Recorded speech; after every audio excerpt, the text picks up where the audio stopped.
Good morning everyone, welcome back to GK today.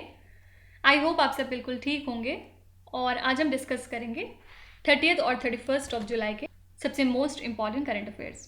अच्छा, इसमें आज हम 29 ऑफ जुलाई के क्वेश्चंस को भी इंक्लूड करते हुए चलेंगे क्योंकि 29 ऑफ जुलाई को मुहर्रम था, जिसकी वजह से मैं लीव पे थी और उस दिन क्लास नहीं हो पाई थी। तो कोई प्रॉब्लम नहीं है, आज नंबर ऑफ क्वेश्चंस ऑब्वियसली ज़्यादा रहेंगे, लेकिन हम लोग धीरे धीरे करके सारे ही क्वेश्चंस जो हमारे छूटे हैं उनको कवर कर लेंगे। फाइन, चलिए स्टार्ट करते हैं अपना धमाकेदार सेशन बिना देर करते हुए। Which union ministry launches an online portal to facilitate reporting of violations of ban on e cigarette? किस केंद्रीय मंत्रालय ने ई सिगरेट पर प्रतिबंध के उल्लंघन की रिपोर्टिंग की सुविधा के लिए एक ऑनलाइन पोर्टल लॉन्च किया है? तो हमारी हेल्थ मिनिस्ट्री ने हाल ही में लॉन्च किया है एक online portal to facilitate reporting of violations under the prohibition of electronic cigarette act, जिसको आप पेसा के नाम से भी जानते हैं। ठीक है, तो ऑल्दो यूनियन गवर्नमेंट ने इसके ऊपर बैन लगा दिया था 2019 में, बावजूद उसके ई सिगरेट्स फिर भी सेल हो रहे थे ई कॉमर्स साइट्स पे, इवन टू द चिल्ड्रेन जो कि 18 ईयर्स से कम की एज में आते हैं। ठीक है, उनको भी इन ई सिगरेट्स को आराम से उनको बेचा जा रहा था। ठीक है, तो ये प्रॉब्लम हो रही थी, इसी वजह से ये पोर्टल लॉन्च किया है ministry of health and family welfare ने, जिसके मिनिस्टर हैं मनसुख मांडविया। ठीक है, अच्छा, इसके अलावा कौन सी ऑर्गेनाइजेशन है जिसने हाल ही में स्कूल्स को ये डायरेक्शन दी है कि उन्हें इंडियन लैंग्वेजेस को कंसीडर करना चाहिए एज अ टीचिंग मीडियम? तो ये कौन सी ऑर्गेनाइजेशन है? CBSE, central board of secondary education. तो CBSE ने हाल ही में अपने सभी एफिलिएटेड स्कूल्स को ये डायरेक्शन दी है कि उन्हें इंडियन लैंग्वेजेस का ऑप्शन प्रोवाइड करना होगा, जो कि मैंशनड है शेड्यूल्ड 8 में इंडियन कॉन्स्टिट्यूशन के as a medium of instruction. ठीक है, तो जो भी आप एग्जिस्टिंग ऑप्शंस दे रहे हैं वो आप दे सकते हैं, लेकिन उसके साथ साथ आपको इंडियन लैंग्वेजेस को भी उसमें ऐड करना होगा। और किन किन के लिए? जो बच्चे प्री प्राइमरी क्लासेस में हैं वहाँ से लेके क्लास 12 तक के बच्चों के लिए। ठीक है, और ये मूव पार्ट है हमारे नेशनल एजुकेशन पॉलिसी 2020 के इम्प्लीमेंटेशन का, जिसमें ये बोला गया है कि मदर टंग का यूज़ करना या फिर किसी तरह की रीजनल और इंडियन लैंग्वेज का यूज़ करना as the medium of instruction ये ज़रूरी है एटलीस्ट ग्रेड 5 तक, या फिर ग्रेड 8 तक अगर आप कर सकें तो ग्रेड 8 तक प्रेफरेबली करिए। ठीक है, या उसके ऊपर भी अगर आप करना चाहें तो कर सकते हैं। तो ऐसा इंस्ट्रक्शन किसने दिया है? याद रखिएगा, central board of secondary education ने। नेक्स्ट है aviation industry regulator DGCA granted conditional approval to which airline to resume the flights? विमानन उद्योग नियामक ने किस एयरलाइन की उड़ानें फिर से शुरू करने की सशर्त मंजूरी दे दी है? तो सिविल एविएशन रेगुलेटर DGCA ने हाल ही में अप्रूव कर दिया है कि गो फर्स्ट अपनी एयरलाइंस को फिर से रिज्यूम कर सकता है अपने 15 एयरक्राफ्ट और 114 डेली फ्लाइट्स के साथ। ठीक है, इसके अलावा इन्होंने ये भी डायरेक्शन दी है गो फर्स्ट को कि आपको एंश्योर करना होगा कि आप सभी तरह के रेगुलेटरी रिक्वायरमेंट्स को फुलफिल कर रहे हैं, और जो भी एयरक्राफ्ट इंगेज हैं ऑपरेशंस में उनको प्रॉपर चेकिंग के बाद ही लॉन्च किया जाएगा। साथ ही जो फ्लाइट ऑपरेशंस हैं उनके पहले जो भी प्रोसीजर होते हैं उन्हें स्ट्रिक्टली गो फर्स्ट को फॉलो करना होगा। ठीक है, तो आंसर है यहाँ पे गो फर्स्ट। गो फर्स्ट एक बार फिर से अपनी फ्लाइट्स को रिज्यूम कर सकता है। इसके अलावा कौन सी एक इंडिया की कंपनी है जिसने हाल ही में क्लेम्स रिसीव किए हैं 240 बिलियन रुपीज़ के फ्रॉम द क्रेडिटर्स? तो ये है गो एयरलाइंस इंडिया लिमिटेड। इसने क्लेम्स रिसीव किए हैं जिसकी लागत है 240 बिलियन रुपए, मतलब $2.9 बिलियन अपने क्रेडिटर से। और ये जो प्रोसेस है ये इन लाइन है with the procedural requirement Indian law के मुताबिक, जिसमें कि सभी क्रेडिटर का राइट टू पेमेंट है बाय सबमिटिंग द क्लेम्स अगर कंपनी बैंकरप्सी के अंडर चली जाती है तो। ठीक है, तो गो एयरलाइंस जो कि ऑपरेट करती है इस गो फर्स्ट कैरियर को, इन्होंने अपनी बैंकरप्सी प्रोटेक्शन फाइल करी मई मंथ में। ठीक है, तो गो एयरलाइंस को हाल ही में क्लेम्स रिसीव हो चुके हैं जिनकी लागत है 240 billion rupees from the creditors. Which union ministry release the manual for disaster management? किस केंद्रीय मंत्रालय ने आपदा प्रबंधन के लिए एक मैनुअल जारी किया है? तो हमारे मिनिस्टर फॉर जल शक्ति जो कि हैं गजेंद्र सिंह शेखावत, इन्होंने मैनुअल रिलीज किया है for disaster management plan during the 2-day national conference of rural wash partners forum. इसके बारे में हमने कल ही बात करी है। और ये जो मैनुअल है इसको डेवलप किया department of drinking water and sanitation ने to ensure safety, uninterrupted supply and minimum loss of water इसके अलावा जो भी सैनिटेशन और हाइजीन के एसेट्स हैं और सर्विसेज हैं national, state, district and village level पे, ठीक है। तो इस मैनेजमेंट प्लान को रिलीज किया है मिनिस्ट्री ऑफ जल शक्ति ने। नेक्स्ट है, which Indian becomes 5th highest run scorer in international cricket after surpassing South Africa's Jacques Kallis. दक्षिण अफ्रीका के जैक्स कैलिस को पछाड़कर कौन सा भारतीय अंतर्राष्ट्रीय क्रिकेट में 5वां सबसे ज्यादा रन बनाने वाला खिलाड़ी बन चुका है। तो ये है इंडिया के क्रिकेटर विराट कोहली। इन्होंने सरपास कर लिया है साउथ अफ्रीका के जैक्विस कैलिस को और अब ये बन चुके हैं 5th highest run scorer in international cricket history. और ये फीट इन्होंने अचीव किया है ड्यूरिंग इंडिया सेकेंड टेस्ट जो कि हो रहा था अगेंस्ट वेस्ट इंडीज, कहाँ पे, पोर्ट ऑफ स्पेन में, ठीक है। तो याद रखिएगा विराट कोहली 5वें नंबर पे आते हैं इंटरनेशनल क्रिकेट में मैक्सिमम रन स्कोर करने की कैटेगरी में, ठीक है। Which chief minister created a record as the second longest serving chief minister in India. किस मुख्यमंत्री ने भारत में दूसरे सबसे लंबे समय तक सेवा करने वाले मुख्यमंत्री के रूप में रिकॉर्ड बना लिया है।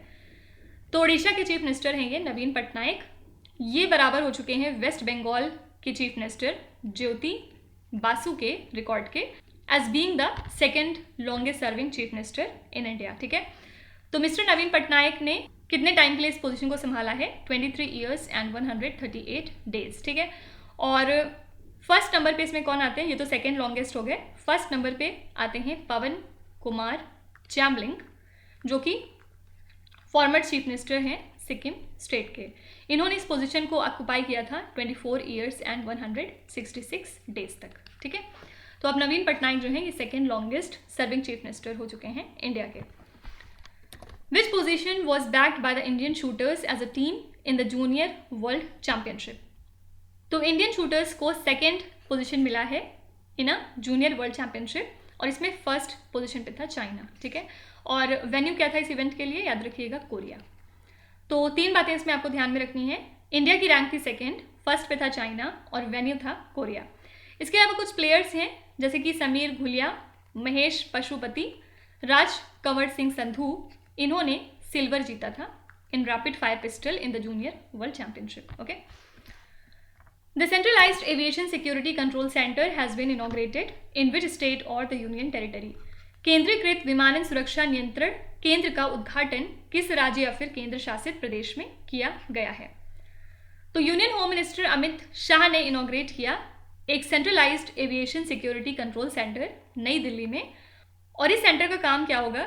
ये सभी तरह के थ्रेट्स को मॉनिटर करेगा फॉर द 66 सिविल एयरपोर्ट्स जो कि आते हैं करंटली CISF के सिक्योरिटी कवर में, ठीक है। तो ये जो सेंटर है ये 24/7 ओपन रहेगा और रियल टाइम डेटा मॉनिटरिंग ये करेगा, साथ ही ट्रेंड एनालिसिस सभी पैसेंजर्स और एयर ट्रैफिक की। तो इस सेंटर को हाल ही में इनॉग्रेट किया गया नई दिल्ली में। Indian navy decommissioned INS Kirpan and handed over the corvette to which country? भारतीय नौसेना ने INS किरपन को सेवामुक्त कर दिया और कॉर्वेट को किस देश को सौंप दिया है?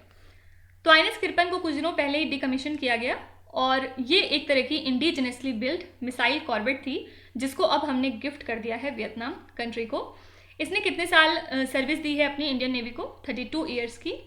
और हमारे navy chief mister R Hari Kumar ने ये अनाउंस किया कि ये पहली बार ऐसा हो रहा है जब इंडिया एक फुल्ली ऑपरेशनल कॉर्वेट को ऑफर कर रही है किसी फ्रेंडली फॉरेन कंट्री को, ठीक है।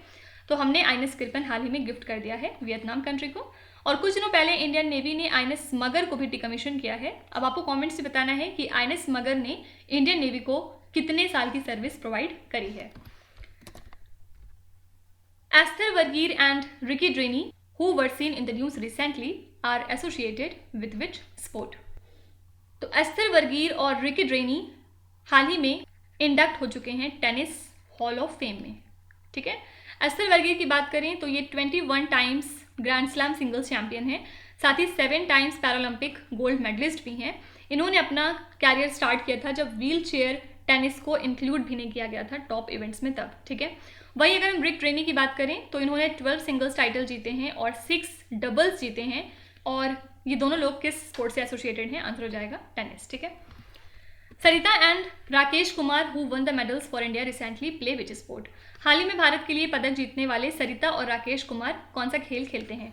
दोनों ही लोग एसोसिएटेड हैं आर्चरी से और इन्होंने हाल ही में कंट्री का पहला गोल्ड मेडल जीता है, कहाँ पे, वर्ल्ड आर्चरी पैरा चैंपियनशिप में, जिसके लिए वेन्यू था ज़ेक रिपब्लिक, ठीक है। और इन्होंने ये वर्ल्ड टाइटल जीता है, जबकि शीतल देवी ने बैग किया कंपाउंड वुमेन्स इंडिविजुअल सिल्वर। इसके अलावा सरिता ने एक सेकेंड मेडल जीता जब इन्होंने वुमेन्स टीम ब्रोंज जीता अलॉन्ग विद ज्योति, ठीक है। तो आपको याद रखना है कि पहली बार इन्होंने इंडिया के लिए गोल्ड जीता है at the world archery para championship, जिसके लिए वेन्यू था ज़ेक रिपब्लिक। तो ये दोनों लोग किससे एसोसिएटेड है? आंसर है archery. Which Indian badminton Duo one the Korea open 2023 title? किस भारतीय बैडमिंटन जोड़ी ने कोरिया ओपन 2023 का खिताब जीता है? तो ये है एशियन चैंपियन सात्विक सिराज, रानकी रेड्डी एंड चिराग शेट्टी। इन्होंने जीता है ये कोरिया ओपन 2023 का टाइटल, किसको हरा के? इंडोनेशिया के डुओ को हरा के, ठीक है। इनकी बात करें तो इन्होंने कुछ दिनों पहले इंडोनेशिया सुपर 1000 जीता है, साथ ही स्विस ओपन सुपर 500 का टाइटल भी इसी साल जीता है, ओके। तो दोनों ही लोग बैडमिंटन से एसोसिएटेड हैं। या फिर ये पूछ सकते हैं कि कोरिया ओपन किसने जीता, तो याद रखिएगा Satwik Siraj, Rankireddy and Chirag Shetty. Next question है, which state hosted the 5th helicopter and small aircraft summit? 5वें हेलीकॉप्टर और छोटे विमान शिखर सम्मेलन की मेजबानी किस राज्य ने की है? तो 5th helicopter and small aircraft summit हाल ही में कंडक्ट हुई है खजुराहो मध्य प्रदेश में, और इस इवेंट को ज्वाइंटली ऑर्गेनाइज किया ministry of civil aviation, government of Madhya Pradesh, Pawan Hans limited and FICCI ने। FICCI means federation of Indian chambers of commerce and industry, ठीक है। तो मध्य प्रदेश ने होस्ट किया 5th helicopter and small aircraft summit को। नेक्स्ट है, which union ministry is set to launch Ayushman Bhav programme? कौन सा केंद्रीय मंत्रालय आयुष्मान भव कार्यक्रम शुरू करने के लिए तैयार है? तो यूनियन हेल्थ मिनिस्ट्री जो है ये प्रिपेयर कर रही है आयुष्मान भव प्रोग्राम को इंट्रोड्यूस करने का, ताकि इफेक्टिवली हम इम्प्लीमेंट कर सकें सभी स्टेट रन हेल्थ स्कीम्स को और उसको सभी बेनिफिशियरी तक पहुंचा सकें, even in the most remote areas, okay. इस कैंपेन का बेसिक एम क्या है? एक कॉम्प्रिहेंसिव और वाइड स्प्रेड कवरेज प्रोवाइड करना हेल्थ स्कीम्स को लेके, जिससे कि इंश्योर किया जा सके कि सभी एलिजिबल बेनिफिशरीज इसका एक्सेस आसानी से कर सकते हैं और इससे बेनिफिट ले सकते हैं। तो इसमें डिफरेंट एक्टिविटीज़ इंक्लूडेड हैं, लाइक आयुष्मान आपके द्वार 3.0, आयुष्मान सभा, आयुष्मान मेला एंड आयुष्मान ग्राम। ये सभी के सभी इनिशिएटिव्स इसका पार्ट हैं, ठीक है। तो आयुष्मान भव प्रोग्राम को लॉन्च कर रहा है ministry of health and family welfare. देखिए, इसके अलावा CERT इन मतलब Indian computer emergency response team ने हाल ही में एक एडवाइजरी जारी करी है regarding the internet ransomware virus, जिसका नाम है अकीरा, ठीक है। ये जो मालवेयर है ये विंडोज़ को ज़्यादातर टारगेट कर रहा है और सभी लिनक्स बेस्ड सिस्टम्स को बाद में जाके पर्सनल इन्फॉर्मेशन को ऑब्वियसली स्टील कर लेता है और डेटा को इनक्रिप्ट कर देता है। और यही रीज़न है कि Indian computer emergency response team ने कुछ एडवाइजरी जारी किए हैं अगेंस्ट दिस रैंसमवेयर वायरस, जिसका नाम है Akira. Which union ministry is set to launch the JJM digital academy? कौन से केंद्रीय मंत्रालय JJM डिजिटल एकेडमी लॉन्च करने के लिए बिल्कुल तैयार है? तो हाल ही में जो 2 दिन की नेशनल कॉन्फ्रेंस हुई थी at Vigyan Bhawan in New Delhi, department of drinking water and sanitation along with Echo India, इन्होंने एक मेमोरेंडम ऑफ अंडरस्टैंडिंग साइन किया है, जिसमें इन्होंने डिसाइड किया कि ये इस्टेब्लिश करेंगे JJM डिजिटल एकेडमी को, ठीक है। और इसके अलावा हमारे मिनिस्टर कौन है जल शक्ति के? मिस्टर गजेंद्र सिंह शेखावत। इन्होंने एक ऑनलाइन पोर्टल भी इनॉग्रेट किया है JJL डिजिटल एकेडमी का इस ओकेजन पे, ठीक है। तो यहाँ पे आंसर हो जाएगा मिनिस्ट्री ऑफ जल शक्ति। अगर इसके अलावा आपसे पूछें कि मार्केट एक्सेस इनिशिएटिव स्कीम किस मिनिस्ट्री से एसोसिएटेड है, तो आप क्या बताएंगे? तो इस स्कीम को हाल ही में अपडेट किया गया है और इसमें स्टार्टअप्स और एक्सपोर्टर्स को अलाउ किया गया कि वो एयर फेयर रिएम्बर्समेंट रिसीव कर सकते हैं for participating in international events, और जो भी एग्जिस्टिंग एक्सपोर्टर्स हैं उनको अब 20% ज़्यादा सीलिंग दी जाएगी इस इंसेंटिव पे, ठीक है। तो इन मेजर्स के बावजूद इंडिया का जो गुड एक्सपोर्ट है उसमें 22% का कॉन्ट्रैक्शन देखा गया जून मंथ में, और अब ये वैल्यू हो चुकी है $32.97 बिलियन, और इसी के साथ ये स्टीपेस्ट डिक्लाइन पाया गया पिछले 3 सालों में, ठीक है। तो इसी वजह से ये जो स्कीम है मार्केट एक्सेस इनिशिएटिव स्कीम, ये आजकल चर्चे में है। इसका एम होता है फाइनेंशियल सपोर्ट प्रोवाइड करना एक्सपोर्ट प्रमोशन एक्टिविटीज़ के पर्पज से, ठीक है। Leon Merchant who was seen in the news recently is associated with which sport? खबरों में नजर आए लियोन मर्चेंट किस खेल से जुड़े हुए हैं? तो जो वर्ल्ड स्विमिंग चैंपियनशिप हाल ही में हुई थी जापान में, इसके पहले ही दिन लियोन मर्चेंट ने अमेरिकन स्विमर माइकल फेल्प्स का रिकॉर्ड तोड़ दिया है, इनका जो फाइनल इंडिविजुअल वर्ल्ड रिकॉर्ड था, by winning the 400 meters individual medley. ठीक है, और लियोन मर्चेंट कौन सी कंट्री को बिलोंग करते हैं? ये फ्रांस से हैं। अगर हम माइकल फेल्प्स की बात करें तो ये मोस्ट सेलिब्रेटेड एथलीट हैं in the history of summer Olympics, और ये भी इस इवेंट पे मौजूद थे। ठीक है, इनके पास टोटल 28 मेडल्स हैं डिफरेंट 5 ओलंपिक्स में, जिसमें से 23 गोल्ड मेडल्स हैं, 3 सिल्वर मेडल हैं और 2 ब्रोंज मेडल हैं। तो फिलहाल ये याद रखना है आपको कि लियोन मर्चेंट एक स्विमर हैं और इन्होंने हाल ही में रिकॉर्ड तोड़ा है अमेरिकन स्विमर माइकल फेल्प्स का। कहाँ पे? वर्ल्ड स्विमिंग चैंपियनशिप में, जिसके लिए वेन्यू है जापान। विच स्टेट और the union territory hosted the Semicon India 2023 exhibition? किस राज्य या फिर केंद्र शासित प्रदेश ने सेमिकॉन इंडिया 2023 प्रदर्शनी की मेजबानी करी है? तो prime minister Narendra Modi lead कर रहे हैं इनॉग्रेशन सेशन को सेमिकॉन इंडिया के, और इसमें हाईलाइट किया गया है इंडिया के सेमीकंडक्टर कैपेबिलिटीज़ को, साथ ही जो हमारी चिप डिज़ाइन इनोवेशन है उनको। और इसके लिए वेन्यू क्या था? गांधीनगर, गुजरात। इसके बारे में हमने कल पढ़ा था। और इसमें डिफरेंट तरह की प्रोमिनेंट कंपनीज ने पार्टिसिपेट किया, लाइक फॉक्सकॉन, माइक्रॉन, AMD, फिर IBM, वेदांता एट्सेट्रा। और इसमें इन्होंने इंडिया के सिग्निफिकेंट प्रोग्रेस को शोकेस किया कि किस तरह से हम global semiconductor manufacturing and design ecosystem में आगे जा रहे हैं। नेक्स्ट है, which country hosted the Talisman Sabre exercise? किस देश ने तालिस्मान सेबर अभ्यास की मेजबानी करी है? तो लाइव फायर ड्रिल्स हमें देखने को मिला American made HIMARS missile system का, और ये कंडक्ट हुआ है इसी एक्सरसाइज के दौरान जो हुई थी ऑस्ट्रेलिया में। ओके, ये ड्रिल्स एक्चुअली पार्ट है बाइनियल तालिस्मान साबर एक्सरसाइज की, जिसमें कि 30,000 ट्रूप्स पार्टिसिपेट की हैं इस साल डिफरेंट कंट्रीज से, like Japan, France, Germany and south Korea. बस आपसे यही पूछा जाएगा कि इस एक्सरसाइज की मेजबानी किस देश ने की है, तो ये है Australia. The first in person follow up event of BRICS urbanization forum is set to be organized in which country? BRICS शहरीकरण फोरम का पहला व्यक्तिगत अनुवर्ती कार्यक्रम किस देश में आयोजित होने वाला है? तो ब्रिक्स अर्बनाइजेशन फोरम, जिसको इनिशियली लॉन्च किया गया था नई दिल्ली में, कब? फरवरी 2013 में। ये पहली बार अपनी इन पर्सन फॉलोअप इवेंट करवाने जा रहा है डरबन, साउथ अफ्रीका में। ठीक है, और इस 2 दिन की कॉन्फ्रेंस के दौरान different representatives from the 5 BRICS nation engage रहेंगे डिस्कशंस में about crucial urban development matters, जिसका एम होगा ये एक्सप्लोर करना कि किस तरह से सिटीज़ वर्ल्ड वाइड इन्हांस हो रही हैं टू सस्टेन द चैलेंजेस। ठीक है, तो बस याद रखिएगा इसका ऑर्गेनाइजेशन फोरम कहाँ पे ऑर्गेनाइज किया जा रहा है? साउथ अफ्रीका में। ब्रिक्स में कौन सी 5 कंट्रीज आती हैं? Brazil, Russia, India, China and south Africa. South Africa सबसे लेटेस्ट कंट्री है इस ऑर्गेनाइजेशन को ज्वाइन करने के लिए। ठीक है, which state signed a memorandum of understanding with OneWeb to establish satellite network portal site? किस राज्य ने सैटेलाइट नेटवर्क पोर्टल साइट स्थापित करने के लिए OneWeb के साथ एक समझौता ज्ञापन पर हस्ताक्षर किए? तो हाल ही में गुजरात की गवर्नमेंट ने अपनी department of science and technology की हेल्प से एक मेमोरेंडम ऑफ अंडरस्टैंडिंग साइन किया है with OneWeb India communication to establish a satellite network portal site. कहाँ पे? गुजरात में। ठीक है, और इसी के साथ ही पहली बार ऐसा हो रहा है इंडिया के अंदर जब ऐसी कोई साइट इस्टेब्लिश होने जा रही है, और इस साइट की हेल्प से high speed affordable connectivity provide की जाएगी। ठीक है, तो ये साइट कहाँ पे इस्टेब्लिश होगा? याद रखिएगा, गुजरात में। Batagaika crater, the largest permafrost crater in the world, is located in which country? विश्व का सबसे बड़ा परमाफ्रॉस्ट क्रेटर बड़ा गायका क्रेटर किस देश में स्थित है? तो ये लाई करता है रशिया कंट्री में।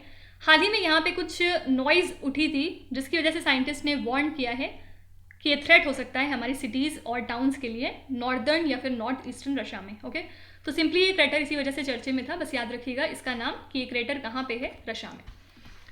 Mount Kun, which was seen in the news recently, is located in which state or the union territory? Mount Kun जो खबरों में था, ये किस राज्य या फिर केंद्र शासित प्रदेश में स्थित है?